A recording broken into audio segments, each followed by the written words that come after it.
Tonight, a youth in Hopedale is in hospital with life-threatening injuries following an ATV crash. That story and... Are you trying to cut down on international students? Changes to language testing, work permits, and immigration rules have some international students worried about their future in this country. We've got 11 days of jam-packed events and programming that's happening across the metro region, and we're so excited, so excited. Pride celebrations kicked off in the capital city today with a flag-raising ceremony at City Hall. We'll hear all about the events happening over the next 11 days. Was a really great guy, always helping out other people, but he was definitely a strong community member here in Labrador City. Community members in Labrador City are working together to bring home the body of one of their own. This is CBC Here and Now.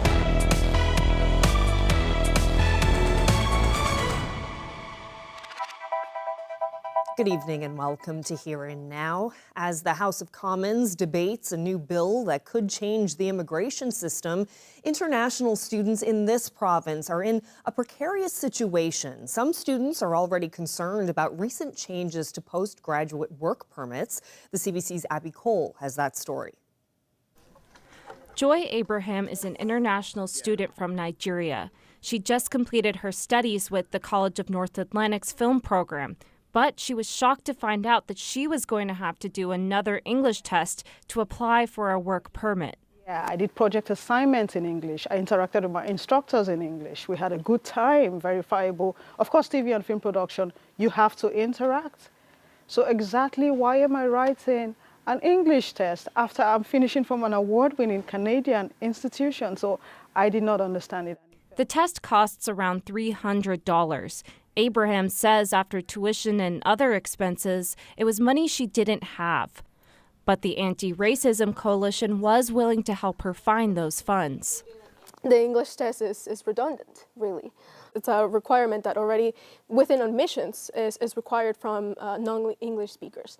So if you come here and you do a degree in Canada, it's insulting that they think that now we need an English test to prove that we can work here. That's not the only change to the postgraduate work permit. Now, students in non-degree programs not linked to fields seeing shortages, like healthcare and the trades, won't be eligible. What exactly are the intentions of this? Are you trying to cut down on international students? Are you trying to...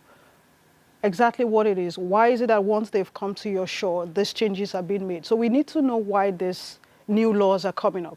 Meanwhile, more changes to immigration are being debated in the House of Commons. It's called the Strong Borders Act, or Bill C-2, and it seeks to make sweeping changes to Canada's immigration system. The bill will keep Canadians safe by ensuring law enforcement has the right tools to keep our borders secure. It will bolster our response to increasingly sophisticated criminal networks and enhance the integrity and fairness of our immigration system, all the while protecting Canadians' privacy and charter rights. But international students are worried because if passed, it will give police more surveillance powers, and it will allow officials to cancel immigration applications. And I can't even imagine going through so much process to pay for the application and do all that documentation. Can't imagine going through all of that for your application to suddenly be cancelled. And that's where we're headed, to mass deportation and a fascist state, a fascist surveilled state. It will also make it so you can't file for asylum if you've been in Canada for longer than a year. So that means that if you've been in this country for a year and 1 month and you decide that something happens in your home country that you cannot go back safely, you are then prevented from applying for asylum. It's not about borders, it's about human beings that are at the end of this. And I think that's we're forgetting that. But Bill C-2 in particular is very similar to what's happening in the US. So we should be worried as Canadians. While the Liberal government continues to defend the bill as a way to improve the immigration system, the Anti-Racism Coalition wants to see it stopped. Abby Cole, CBC News, St. John's. Well, now to Hopedale. A youth was seriously injured in an ATV crash earlier this week. RCMP say 3 people under the age of 16 were involved in the crash on Monday evening on a wharf. They were traveling together on an ATV unsupervised without helmets and lost control rounding a turn. All 3 were thrown from the quad. The driver sustained life-threatening injuries and was airlifted from the community for urgent medical care. As a precaution, the other 2 passengers were also transported out of the community for treatment. Well, now to St. John's, where the RNC has arrested a man accused of sexual assault. On Saturday around 7 p.m., police responded to a bus stop on Topsail Road where officers found a man and a female engaging in a sexual act. The RNC Child Abuse and Sexual Assault Unit investigated the incident, and 2 days later, police arrested the 46-year-old man and charged him with an indecent act and sexual assault. Police say he was then held in custody to appear in court. Well, now to a story CBC has been following since earlier this year when the news broke that 28 bodies were unclaimed at the Health Sciences Centre. It prompted one Labrador City woman to see if there was anyone from Labrador West. She discovered one local person was there and headed up to bring him home. Here and Now's Daryl Din brings us that story. The Health Science Centre in St. John's is still home to many unclaimed bodies. But thanks to a group of citizens in Labrador West, one body is coming home. When Julia Hall heard about the list of remains being posted online, she decided to check to see if she knew anyone. To her surprise, she saw one fellow Labrador City resident, Mario Boucher. You know, I didn't really personally know him, but a lot of my friends and my family knew him. From what I've heard, he was a really great guy, always helping out other people, but he was definitely a strong community member here in Labrador City. Claiming Mario's body went easier than Hall expected. Once the health authority was aware that we were going to try this, they said, you know, we'll make it happen. And so it took about a month.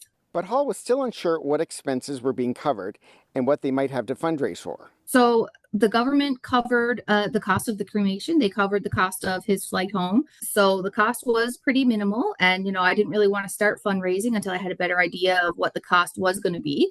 But we did go ahead and fundraise for basically the cost of his urn, for like a headstone. All in all, it costed us about $700.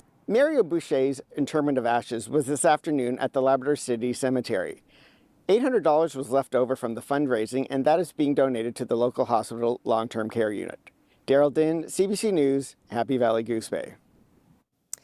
Well, a shotgun and crack cocaine are among the items police seized from a home in Carbonear in recent days. On Friday, the RCMP arrested a 30-year-old woman and a 32-year-old man who had been accused of a rash of break-and-enters last month. After obtaining a search warrant, police say they've recovered a variety of stolen goods from the couple's home, as well as drug paraphernalia and a large amount of cash. In addition to the shotgun and cocaine, the two had been charged with possession of stolen property, and the RCMP says more charges are possible. Well, the province says work is well underway on roads throughout the province. According to the Department of Transportation and Infrastructure, close to $152 million in contracts have been awarded this season.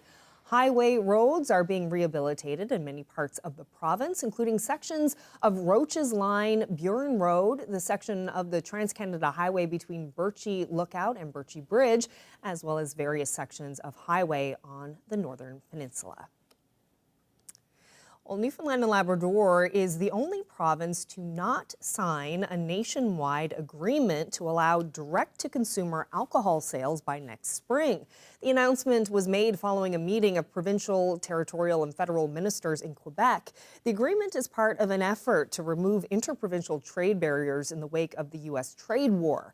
The Newfoundland and Labrador government has previously said they aren't joining the agreement out of fear it could negatively impact the province's Labatt and Molson breweries. So the parties that have signed on are Alberta, British Columbia, Manitoba, New Brunswick, Nova Scotia, Ontario, Prince Edward Island, Quebec, Saskatchewan, and Yukon. The applicability of direct-to-consumer sales is a complex subject. It requires us to attach the taxation from our respective jurisdictions along with public safety and public health considerations. So the pilot project aims exactly to address those issues and to make sure that we have something that is not only responsible but sustainable in time. And so we don't have a timeline right now for when that's going to be happening. We are actively working to make sure that we can do this the right way. Well, Pride celebrations have officially kicked off in St. John's today, and Here and Now's Julia Israel went to City Hall to catch the first event. It's officially Pride Week in St. John's, Newfoundland and Labrador. The raising of the flag kicks off the next 11 days of events where all are welcome. One of the big points of this whole festival is so people can find your community. And that's why we create these spaces, and that's why we kind of bring people together, because we know that people travel from across the province to attend this festival. We know that people travel from across the country and outside of the country. If you live here especially, you might not always have those opportunities to be with a bunch of people who are queer in your intersection and be able to relate and share those stories and share those experiences. The 3 pillars of Pride, protest, protect, and party, are what St. Kerr says lay the groundwork for St. John's Pride. 3 years ago, the organization was quite literally on the verge of collapse. From what we could see at the time, that the organization had kind of become disconnected from different facets of the community, and a lot of the community didn't really see themselves in what was going on. So the relationship with St. John's Pride wasn't always connected to trans and non-binary people. And so to see that come full circle and to see Trans Supported now leading our parade, and we will figuratively and quite literally, that's a gift in itself that we're so thankful for.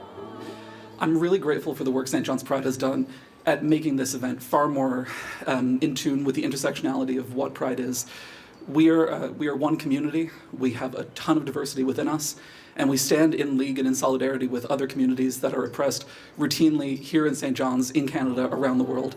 The theme this year is no going back and standing in unity across our differences. I've watched the city become far more entrenched over the years in all of the things that it does to ensure that the queer community is seen and heard and respected, and that we have a good place to live here. I have, in short, and I don't know how else to put this, I have seen the city get more gay every year. And eventually you all get it in yourselves to elect a non-binary trans woman to this council, and thank you for the opportunity. It's been a hell of a ride over the last 4 years. With 36 events in 11 days, there's lots to look out for. Julia Israel, CBC News, St. John's. Well, capelin are still rolling on beaches around the province, and Chef Ian Brown is offering up some tips on the best way to cook them. Bread it or batter it like you would a piece of fish and chips. Give it a little deep fry so it's crispy, and you dip that in tartar sauce, and you're having a great day. Do you eat capelin whole? You can, for sure. I know some people get spooked, but I think like if you closed your eyes and took a bite, you wouldn't even really know there's bones in there. They're so soft and small. But if that really freaks you out, you can certainly pull it off the bone pretty easily. It's not too much trouble. Right, and so do you eat them like, directly out of the water? You don't need to dry them or anything? If you're down on Middle Cove Beach or something like that, and you pull them out of the water, you have a fire, and you're cooking them there, I mean, that's a real party. But that's not to say, you can't age or take it home and keep it for a few days in the fridge. But, I mean, fresh out of the water, that's kind of as good as it gets. Mm-hmm. What's the best place do you find to cook capelin? Do you find, on the beach? Is that the best? I find going down to Middle Cove, it's obviously busy, but it's so fun. I find there's kids down there catching. There's all these new Canadians who are checking it out for the first time. It's a super wholesome, fun experience. So I think, even though it sometimes feels kind of overwhelming with all the people, that's the real essence of it, I think. And you mentioned you like to go to Middle Cove to cook capelin. Is that your spot for catching them too if you go later this summer? That's where I love to go, and I like to bring one of those casting nets. It really feels like cheating sometimes. If you find a good little patch, you might pull 100 capelin in with one cast. But if you don't need that many, there's often people who are just trying to catch them with buckets on the beach, and it's really nice to kind of just top up people who are looking to catch some for themselves. Yum. Beautiful day to catch some capelin today. A little bit of a sea breeze moved in though, so temperatures in towards the coast were much cooler. We'll see that again tomorrow, but there is plenty of heat across the province, and looks like we'll see a rainy weekend. I'll get into all of those details when I come back in a little bit.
So here's what we've gathered from talking to local residents. I spoke with a renter who's facing eviction this fall. It is not for the weak of stomachs. What does it mean for you to be able to give that advice and to know that you've helped? Don't look down. If this is something that you didn't know about, let me tell you. Heather Gillis, CBC News, Happy Valley Goose Bay. St. John's. Corner Brook. Shaji, Innu First Nation. Grand Falls, Windsor. New West Valley, Newfoundland and Labrador.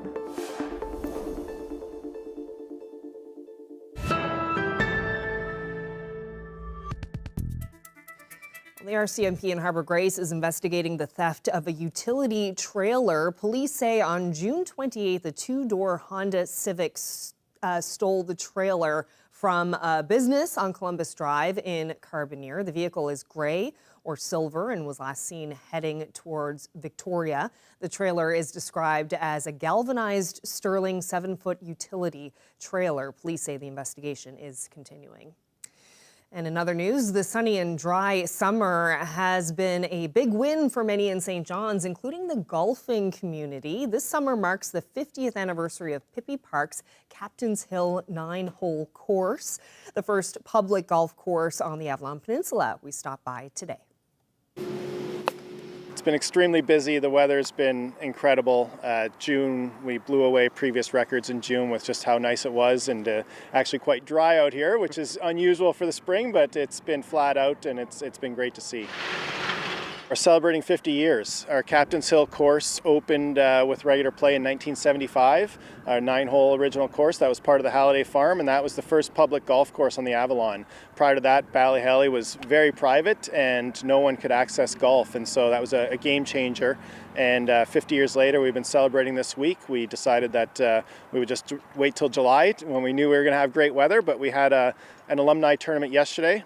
Around 60 guests coming in, looking at trying to find the people that were really a part of that public golf association in the 70s, that were really the forebearers for where we are today, and the huge influence that they've had on public golf in the city. So we wanted to honor that this week and have some events to get people involved.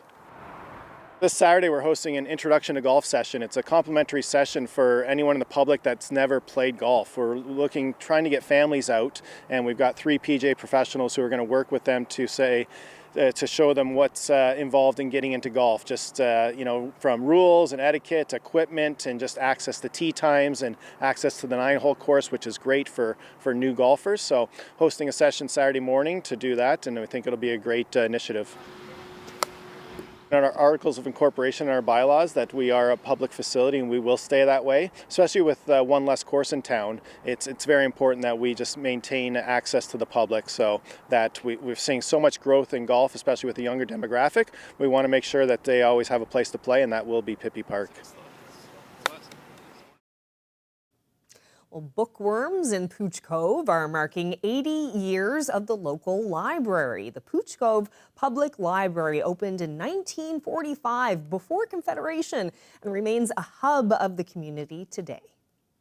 Our wonderful board chair, Sandra Toomey, sent me some minutes from the original meeting to discuss the establishment of a library in Pooch Cove, which is incredible. And you can see even then the town was really, really supportive in establishing a library in Pooch Cove. I mean, the importance of our small libraries has never been more prescient than it is right now. But generally, people were pretty in favor. There were lots of supportive comments made.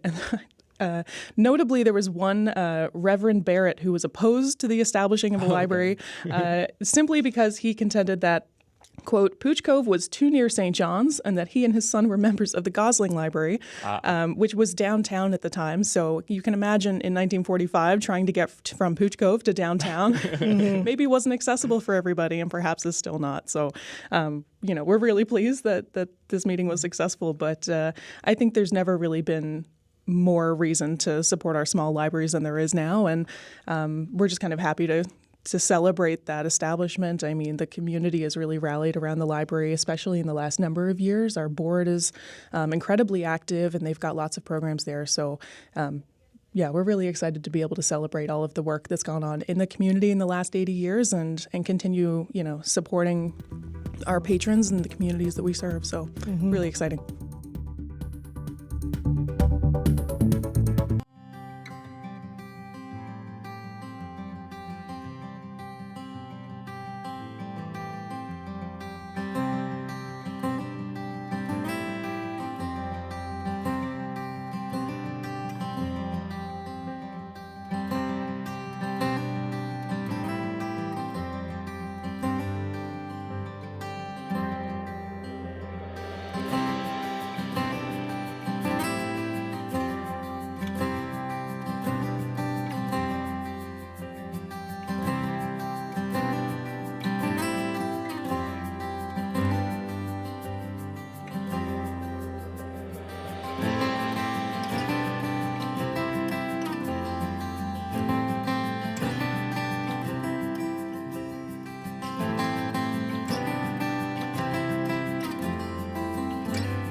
All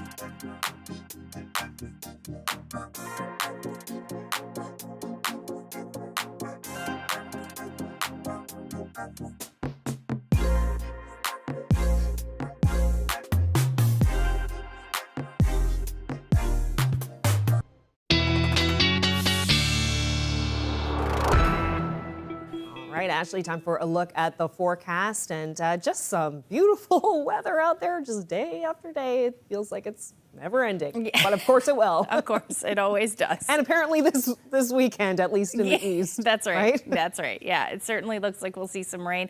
But we have a few nice days before that. Today, no different. Temperatures, even through central, are still sitting in the 20s, 25 to 26 degrees. Now, those of you that are in onshore flow or near the coast are definitely seeing cooler temperatures, and that's because a sea breeze kicked in today. 18 degrees right now in St. John's. Even up across Labrador, though, coastal areas between 11 and 17 this afternoon. And the rest of the big land sitting between 22 and 24 degrees. What you do notice is the lack of humidity.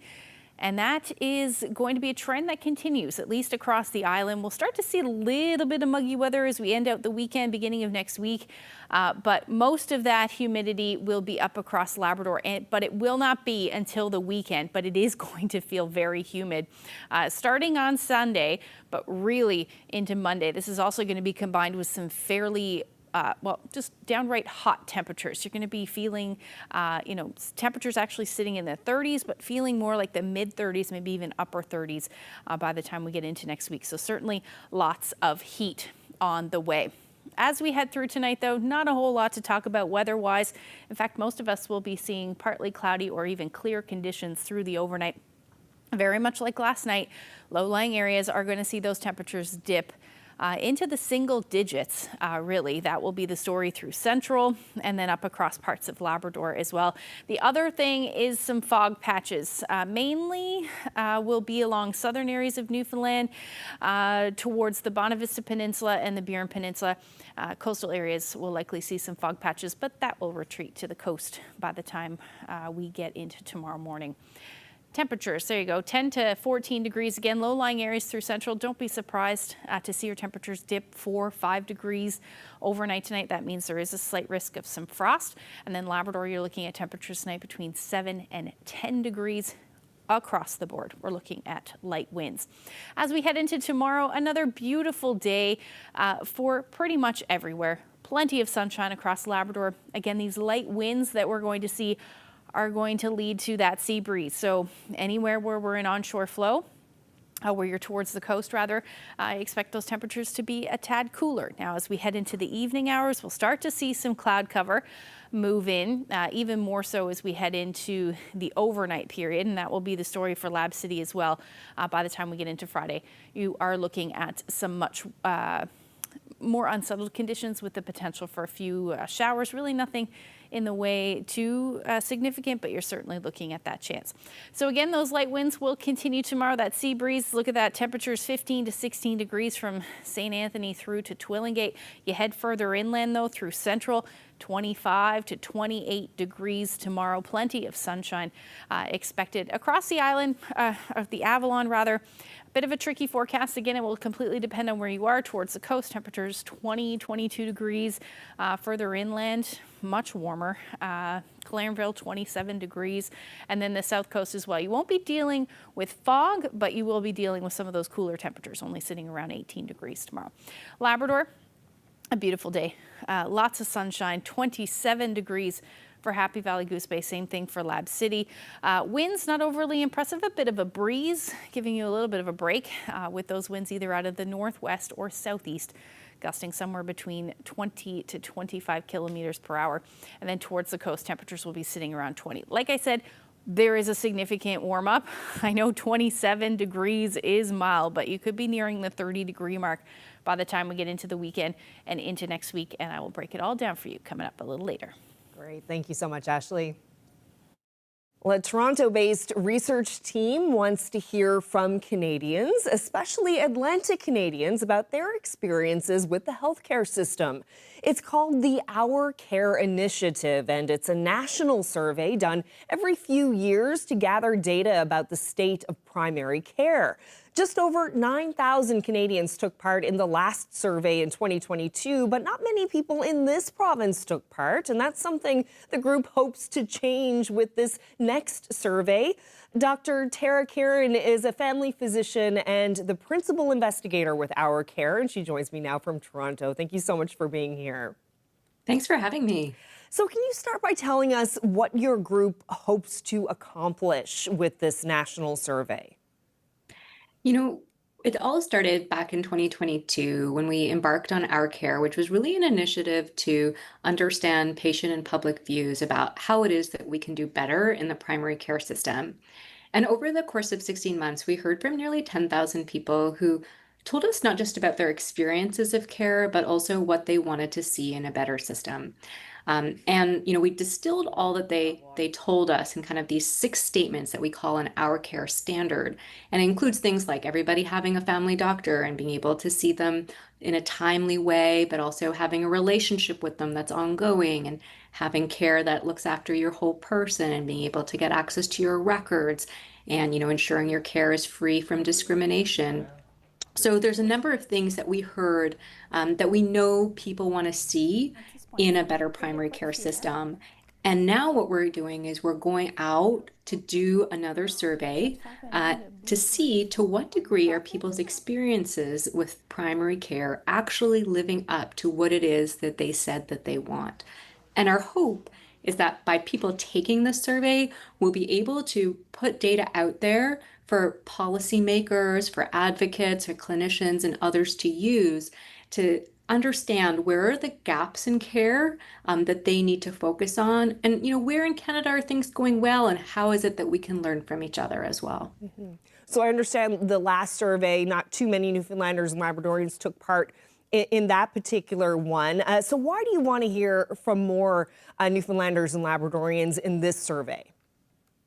We learned the last time around that one of the strongest determinants about whether people have access to primary care is actually the province or territory that they live in. It was a stronger determinant than, for example, their income or their education level, or whether they were male or female. And so we really want to understand this time around, how is access to primary care different for people depending on the provinces and territories? And to do that, we need to get enough respondents from every province and territory. So last time around, for example, we had to lump the Atlantic region together all in one. And we suspect that there are differences between the Atlantic provinces, but we weren't able to really dive into it. This time around, I would love for our team to be able to put out data that everybody can use to see, okay, how is Newfoundland and Labrador doing differently than maybe PEI or Nova Scotia or Ontario or British Columbia? And it's not a black and white thing just to say not that one province is better than another, but there actually may be areas of strength that are different in different provinces and territories, and then it becomes a way for us to basically learn from each other and try and do things better so that everyone across Canada is receiving a similar standard of care. And this province tends to skew higher than other provinces on certain healthcare metrics, like 30% of people in this province don't have family doctors. Our population is aging faster than other places. We have the highest death rates for like cancer, cardiac disease, and stroke. Does the survey get into kind of those details as well, or is it more of a broader view?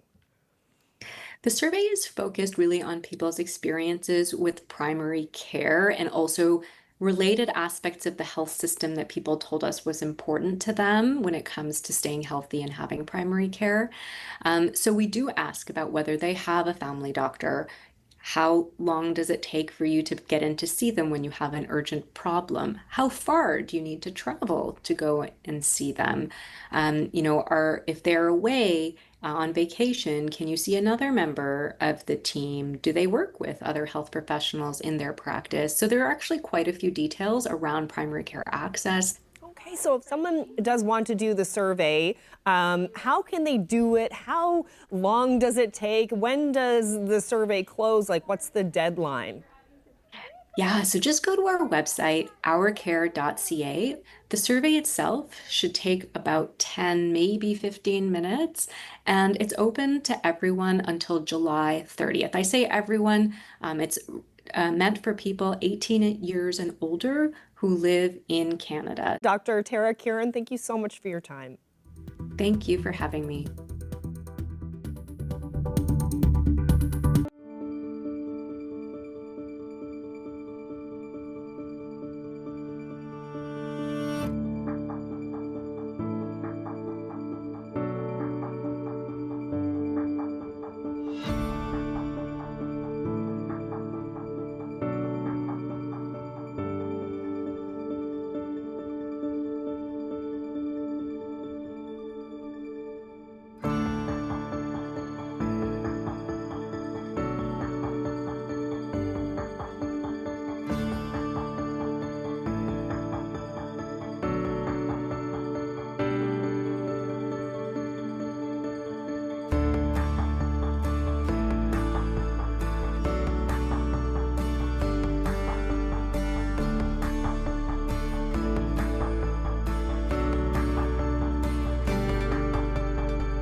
As we heard earlier, today marks the start of Pride celebrations in St. John's, and the CBC's Julia Israel spoke with a board member of Trans Support NL about the group's role in the parade. I'm very grateful that we have this opportunity to be Grand Marshal for the St. John's Pride Parade. We are super excited. We spent many years not having a lot of, federal or provincial funding, so it was just two queers rubbing sticks together. So we're eternally grateful that we have this opportunity to be in this position. We're asking everybody who's an ally to trans, non-binary, two-spirit individuals to come march with us at the front with us as Grand Marshal. Housing accessibility, employment accessibility, there's still a lot of transphobia, in companies and hiring processes. Access to medical care is a huge one for us. We need more doctors to be able to be trained in providing full medical care for trans individuals. Because if as I see it, if you aren't able to provide medical care for trans people as a doctor, your training is incomplete. I've had all sorts of incidents, and I've experienced transphobia in the medical system, and I've been able to have real conversations with these people, and they were very receptive and empathetic. And it's just a matter of just not knowing. It's not malicious ignorance. So you just got to be able to extend grace in those moments and have conversations without, shutting it down out of anger. As, political representatives, they're representing your constituents, and trans people include their constituents. So it's very important that they're listening to what we have to say, the issues that we're facing day in, day out with housing, with employment, with access to adequate medical care, and be able to implement changes in order to improve those processes.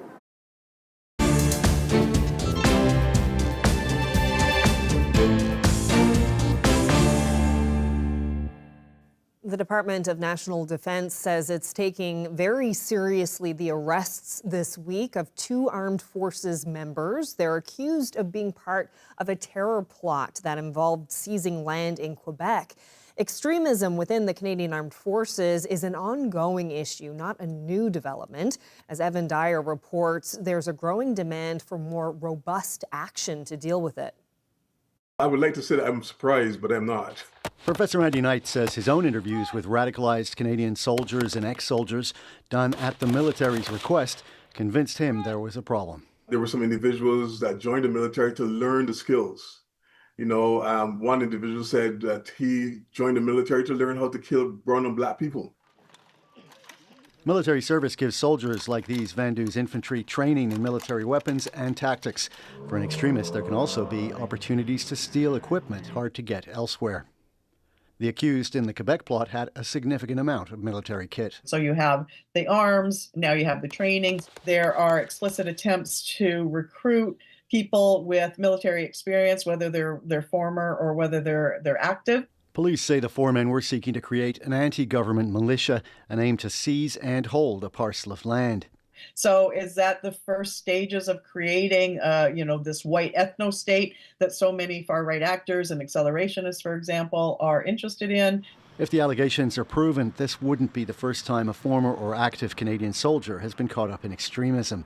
Most notoriously, Patrick Matthews of the neo-Nazi group The Base. He fled Canada in 2019 before being arrested by the FBI in Delaware and sent to a high-security federal prison.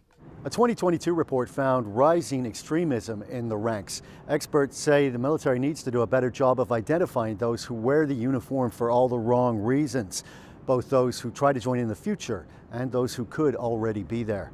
Evan Dyer, CBC News, Ottawa.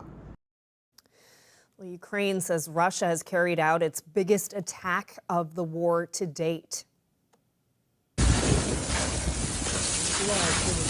According to Ukraine, Russia sent more than 700 attack and decoy drones and 13 missiles. Russia is apparently seeking to overwhelm Ukraine's air defenses and to disrupt the country's vital supply of Western weapons. And back in this country, health officials in southwestern Ontario are racing to stop the spread of Legionnaire's disease. So far, 1 person is dead and dozens more are sick with the respiratory illness. But as Jennifer LaGrassa explains, it's still unclear what's causing the outbreak. London, Ontario is now grappling with a deadly outbreak of Legionnaire's disease. Officials confirm one person has now died. We are seeing cases in excess more than we would typically expect. We typically expect 1 to 2 a month. In the past week, we've identified over 35 cases. The outbreak of the respiratory illness is in the city's southeast, the same area where there was another deadly outbreak last summer. But health officials still don't know how people are getting infected. Legionnaire's disease is caused by bacteria that can grow in warm, still water, often in cooling towers, which remove heat from large buildings. When contaminated water vaporizes and people breathe it in, they can get sick. For most, it's a mild illness. We are talking about the people who have developed a pneumonia and become quite ill, so they have a fever, cough, and have developed shortness of breath. Symptoms start within 2 to 14 days of infection, but it's not contagious, and if caught early, it is treatable. Antibiotics used for severe pneumonias in hospital would cover this pathogen. Those at higher risk of serious illness include people who are older than 40 years old, smoke, have a chronic illness, or a weak immune system. They've been long-term smokers, they've got damage to their lungs already, and on top of that, now they've got Legionnaire's disease that makes their oxygen levels drop fairly quickly. Since 2018, Canada has had about 500 to 700 cases each year, though health experts say the illness is likely underreported. You need to address it quick. One expert in the water treatment industry says there's calls to better enforce cooling tower inspections. Doing tests more often, that's what it brings you, to be more proactive. The public health unit in London, Ontario is sending people out to cooling towers of buildings where many of the cases are located, but caution the investigation could take some time. Jennifer Lagrassa, CBC News, Toronto.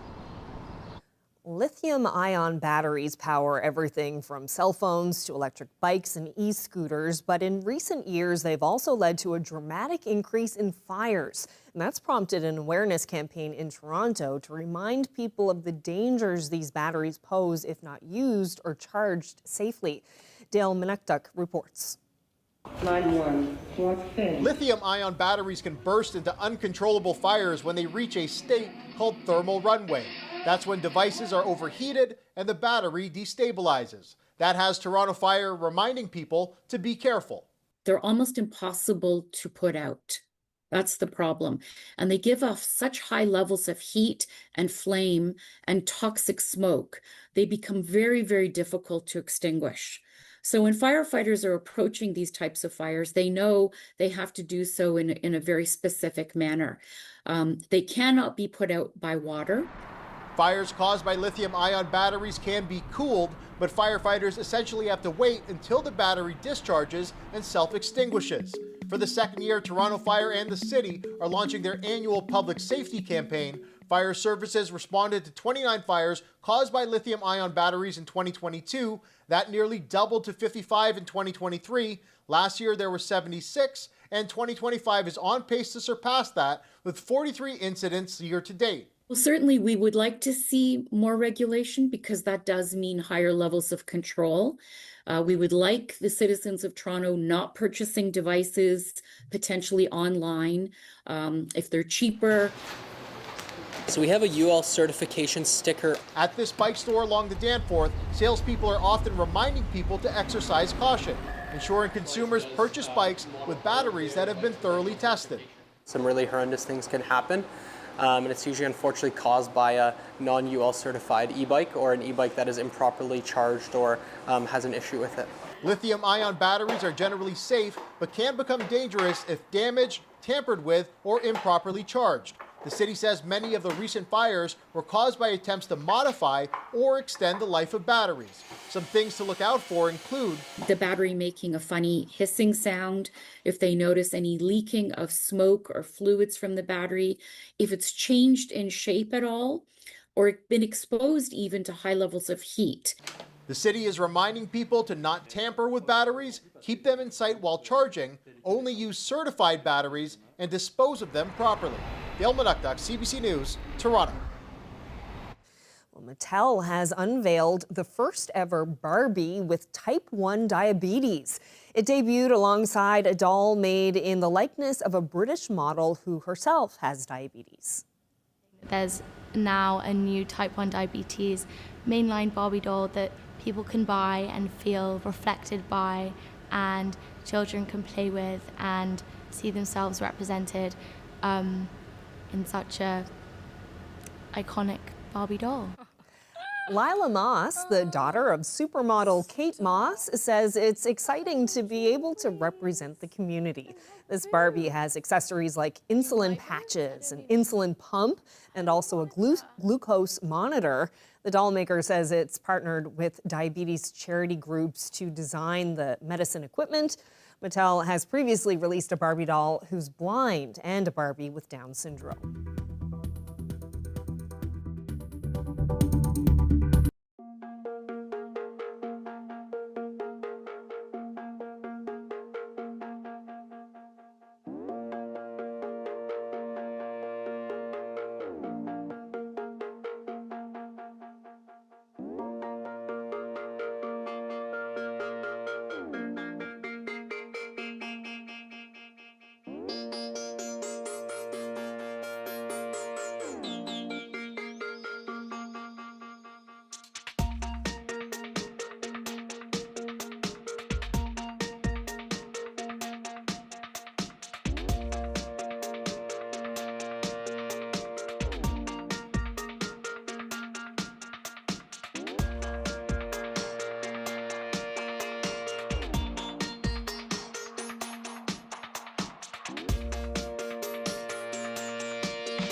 It is time for the weather. Carl is out and about. Yes, there are a lot of folks here in the Avalon Mall cinemas playing chess. How do you do, sir?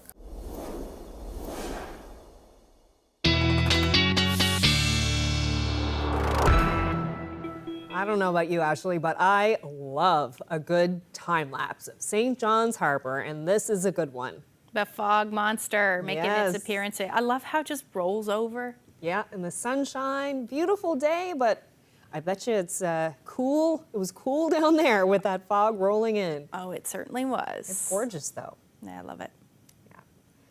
All right, so let's talk about the long-range forecast. And mentioned earlier that things are going to be cooling down as we head into the weekend and some events happening. Not so much for Labrador. Labrador is getting all the gorgeous weather. Yeah, a little bit of rain on the way for parts of Labrador, but overall most of the rain will actually be the eastern half of the island portion of the province. Let's take a look at what's going on when we get there. So Friday we'll start to get a little bit unsettled, some more cloud cover generally for the southern areas of the island, and we'll see more cloud cover move in across Labrador. This is the best chance of showers for you. It will not be significant by any means, but you're still looking at that chance of showers for your Friday. Across the island, just increasing cloud, maybe a few showers here and there, but the main event will be for Saturday and even Friday night into Saturday as we start to see some of that shower activity, especially for the southwest.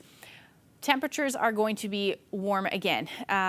Looking at those temperatures in the upper 20s through central, west coast, otherwise upper teens, low 20s, the story.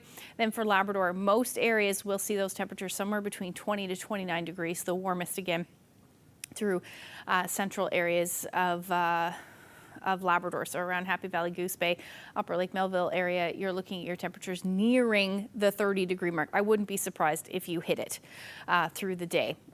Good news though, like I mentioned a little bit earlier, not a whole lot of humidity, not until we get into next week. By the time we get into Saturday, things really start to cool down across the island. We'll see this area of low pressure move in. There's a bit of disagreement on just how far west this low goes, and that will determine who sees the rain. Right now, it looks like southern areas of the island, eastern areas of the island, potentially through central. This will stick around right through the day and into the evening. We could even see some gusty winds, 40, 50 kilometers per hour associated with some of this rain. It's not going to be a very nice night for sure. And then up across Labrador, you'll see the potential for showers late day. Again, not a whole lot of agreement, but we may see that. So there's your temperature, 31 degrees in Happy Valley, Goose Bay. Otherwise, mid to upper 20s with the exception of along the strait where temperatures will be cooler. And we see that big drop in temperatures across the island as well, especially east. 13, 14 degrees is the daytime highs, more like the 20s through central. And that will be the story for the northern peninsula as well. The cool temperatures will continue through Monday, as will the shower activity Sunday and Monday. And we're looking at daytime highs between 15 to 18 degrees. Now they're recovering a little bit, but for central, you will see your temperatures recover by the time you get into Sunday, back up into the mid to upper 20s. Same thing for western Newfoundland. Again, more sunshine on Saturday. I don't think you'll see a whole lot of rain, still the chance. And then that humidity for eastern Labrador. By the time we get into Sunday and Monday, look at that 32 degrees for Monday. That means your humidex will likely be in the upper 30s, and then a little bit cooler for western Labrador. Our weather photo of the day taken on the Bonavista Peninsula in Elliston. Oh, love it. Isn't that so sweet? I wonder what they're talking about. That's what I said. It looks like two parents scolding their kid. They probably are. 16-year-old Micaiah took this photo. Thank you. 16 years old. 16. How talented. Oh, fantastic. Yeah, fantastic. If you have any weather photos, send them to nlphotos@cbc.ca. Great shot, Micaiah. She must be a budding photographer. That's certainly looks like that's a great start. And just talking about the temperatures for a second, unreal the difference on Saturday between Labrador 31 in eastern Labrador, 13 in St. John's. Yeah, it's incredible. Yeah, incredible. Wow, what a difference. It's going to feel really, really cold. It is. Yes. Okay, well, that's it for us. Thank you so much for spending part of your evening with us. Good night.